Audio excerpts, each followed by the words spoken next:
Ito yung rice cooker na napalanunan ko sa raffle noong 2018. Magkatrabaho ko doon sa Montessori. Tapos nasira na siya. YouTube ko, parang ito lang naman yung ano niya. Yung sira. Ito. Thermostat daw tawag dyan. Kaya papalitan ko na lang. Bumili ko nito 60 pesos sa bayan. Balak ko sana na bumili ng ng bagong rice cooker. Kaso baka mapagana pa. So ito na lang muna. Kakabit siya dito.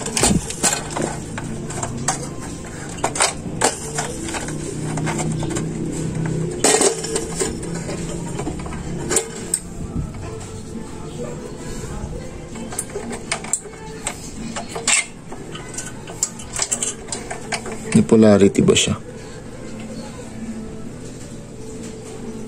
Ganyan nga.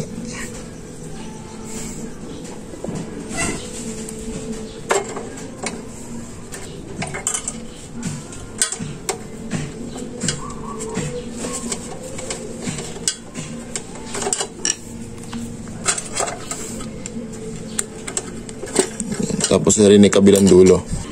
Nalagay ko yung mga tornilyo dito sa magnet para hindi nawawala.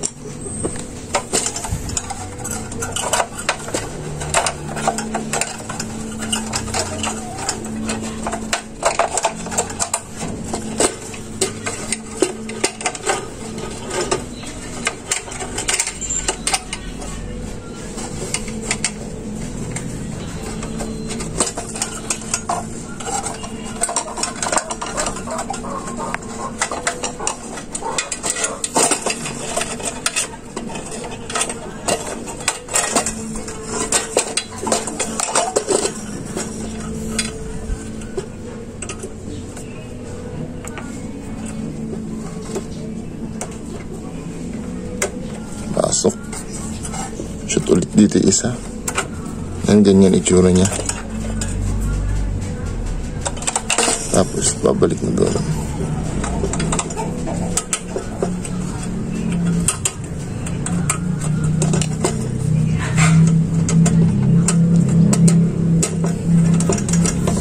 Yan.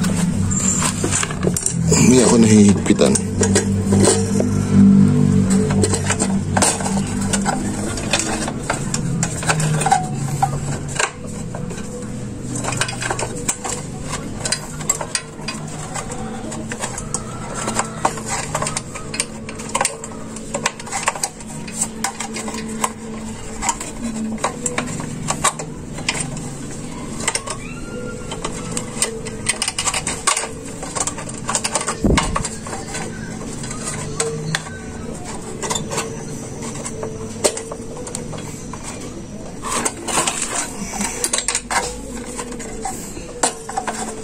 Secure na muna natin ito.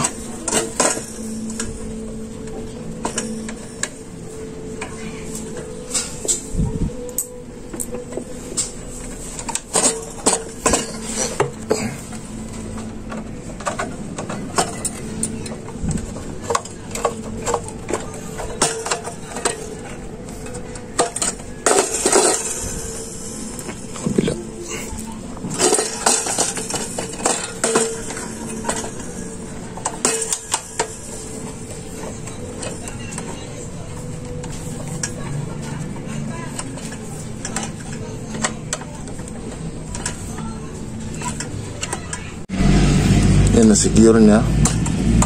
Higpitan na ngayon ito. Pinalitan na thermostat.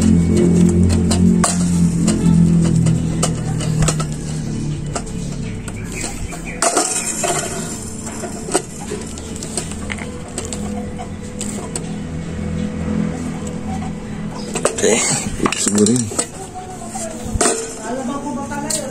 Ito yung pinalit, ito yung luma. Ito yung bago.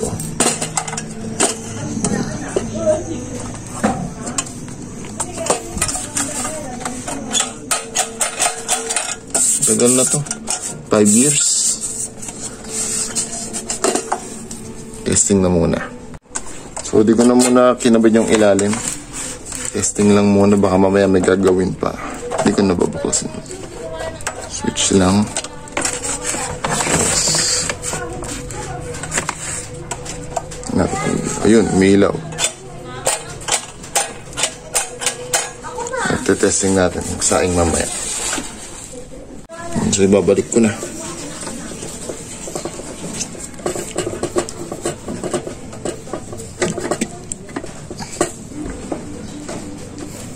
Alam na kung alam sa pagganito. At kaysa gumastos, ni-YouTube ko muna. Nakita ko ngayon solusyon dito sa YouTube channel na ito. Ayan, thank you kuya. Katipid ako.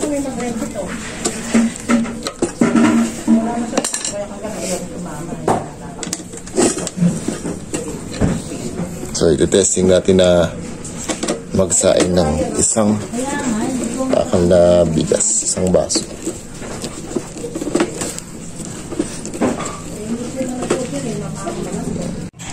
O yan, lagyan ko na ng isang basong bigas sa tubig.